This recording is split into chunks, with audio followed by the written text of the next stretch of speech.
Sanctus, Sanctus, Sanctus Dominus Deus Sabaoth. Bapak, Ibu, dan saudara-saudariku yang terkasih dalam Tuhan kita Yesus Kristus, salam sejahtera untuk kita semua. Berkat Allah yang Maha Kuasa senantiasa menyertai kita. Marilah kita mendengarkan dan merenungkan bacaan-bacaan kitab suci hari Rabu tanggal 11 September tahun 2024. Dalam nama Bapa dan Putra dan Roh Kudus. Amin. Bacaan pertama dari surat pertama Rasul Paulus kepada jemaat di Korintus, bab 7 ayat 25 sampai 31. Saudara-saudara, mengenai para gadis aku tidak mendapat suatu perintah dari Tuhan. Tetapi aku memberikan pendapatku sebagai seorang yang dapat dipercaya berkat rahmat yang telah kuterima dari Tuhan. Aku berpendapat bahwa mengingat zaman darurat sekarang ini, baiklah orang tetap dalam keadaannya. Adakah engkau terikat pada seorang wanita? Janganlah mengusahakan perceraian. Adakah engkau tidak terikat pada seorang wanita? Janganlah mencari seorang. Tetapi kalau engkau kawin, engkau tidak berdosa. Dan kalau seorang gadis kawin, ia tidak berbuat dosa. Tetapi orang-orang yang demikian akan ditimpa kesusahan badani, dan aku mau menghindarkan kalian dari kesusahan itu. Saudara-saudara, inilah yang kumaksudkan. Waktunya singkat. Sebab itu dalam waktu yang masih sisa ini, mereka yang beristri hendaknya berlaku seolah-olah tidak beristri. Dan orang-orang yang menangis seolah-olah tidak menangis. Dan orang-orang yang bergembira seolah-olah tidak bergembira. Dan orang-orang yang membeli seolah-olah tidak memiliki apa yang mereka beli. Pendeknya, orang-orang yang mempergunakan barang-barang duniawi seolah-olah sama sekali tidak mempergunakannya. Sebab dunia seperti yang kita kenal sekarang ini akan berlalu. Demikianlah sabda Tuhan. Syukur kepada Allah.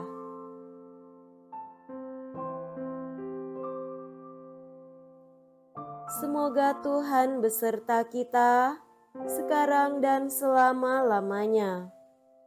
Inilah Injil suci menurut Lukas. Dimuliakanlah Tuhan.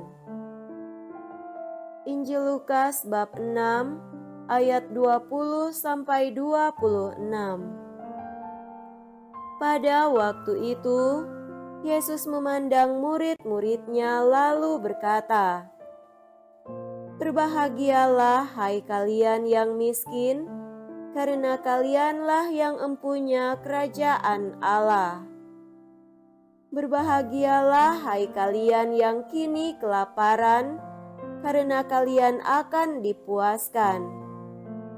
Berbahagialah hai kalian yang kini menangis, karena kalian akan tertawa.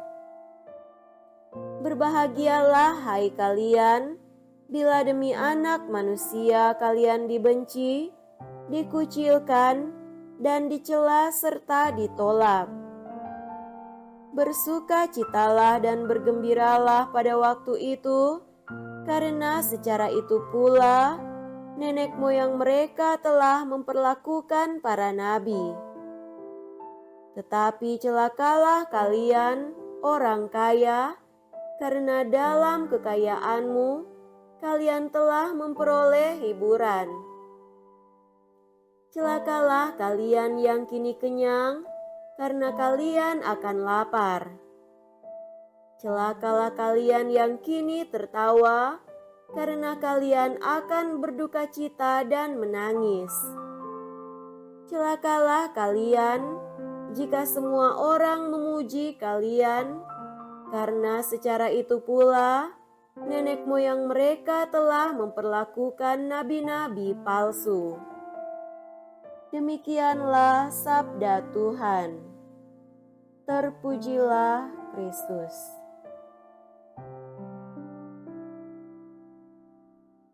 Saudara-saudariku yang terkasih dalam Tuhan kita Yesus Kristus, tema renungan kita pada hari ini adalah karya cinta kasih. Mahatma Gandhi adalah tokoh penting dalam perjuangan kemerdekaan India. Ia beragama Hindu. Ia pernah membaca kitab suci dan dia sangat tertarik dengan bacaan Injil yang kita dengar hari ini. Ia terkesan dengan Yesus dan ajarannya. Menurut Gandhi, Yesus mempunyai ajaran yang sangat luar biasa. Ia pernah mengatakan, "Saya percaya kepada Injil Yesus, tetapi saya tidak percaya kepada orang Kristen." Kenapa? Karena Yesus mengajarkan cinta kasih, kebaikan hati, tetapi orang Kristen tidak mempraktekannya dengan baik. Contohnya, negara kami dijajah, dijarah, dibunuh dan dibuat miskin oleh bangsa Inggris yang beragama Kristen. Saudara-saudara terkasih dalam Tuhan, Injil Lukas hari ini menyajikan 4 berkat dan 4 kutukan. Lukas menyajikan khotbah besar pertama yang diawali dengan seruan, "Berbahagialah kamu yang miskin."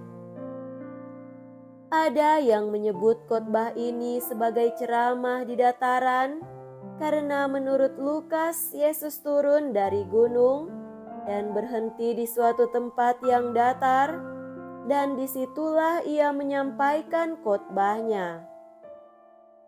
Dalam Injil Matius, khotbah yang sama disampaikan di atas gunung dan disebut khotbah di bukit. Dalam Injil Lukas, khotbahnya lebih singkat dan lebih radikal. Ini hanya berisi 4 ucapan bahagia dan 4 kutukan yang ditujukan kepada komunitas kafir yang terdiri dari kaya dan miskin. Yesus memulai ajarannya tentang jalan kerajaan surga dengan membahas persoalan tentang kebahagiaan sejati. Kebahagiaan sejati itulah kerajaan Allah. Semua orang Kristen mengejar kebahagiaan kerajaan Allah. Karena menurut Paulus dalam suratnya kepada jemaat di Korintus, dunia seperti yang kita kenal sekarang akan berlalu. Cara Yesus untuk mencapai kebahagiaan menuntut pertobatan hati dan pikiran yang terjadi melalui karunia Roh Kudus. Bagaimana mungkin seseorang bisa menemukan kebahagiaan dalam kemiskinan, kelaparan, duka cita, dan penganiayaan? Jika kita ingin dipenuhi dengan sukacita dan kebahagiaan surga, maka kita harus mengosongkan diri kita dari segala hal yang dapat menjauhkan Tuhan dari hati kita. Kemiskinan jiwa menemukan kegembiraan dalam memiliki Tuhan sebagai harta terbesar. Kelaparan roh mencari makanan dan kekuatan dalam firman dan Roh Tuhan. Kesedihan dan duka atas kehidupan menuntun pada kebebasan yang penuh sukacita dari beban rasa bersalah dan penindasan. Thomas Aquinas berkata, "Tidak ada orang yang bisa hidup tanpa kegembiraan." Itulah sebabnya seseorang yang kehilangan kebahagiaan rohani akan mengejar kesenangan duniawi. Saudara-saudariku yang terkasih, kemurahan Tuhan berarti berbuat adil terhadap orang yang paling miskin dan paling hina. Yesus bertemu dengan keluarga-keluarga dalam perjalanannya yang nyaris tidak dapat bertahan hidup dan tidak berdaya. Kita juga melihat orang-orang miskin dan tidak berdaya saat ini. Apakah kita umat beriman adalah pembela masyarakat miskin? Baiklah kita melakukan karya cinta kasih bagi kaum miskin dan tertindas agar mereka beroleh kelegaan. Semoga demikian. Amin. Dalam nama Bapa dan Putra dan Roh Kudus. Amin.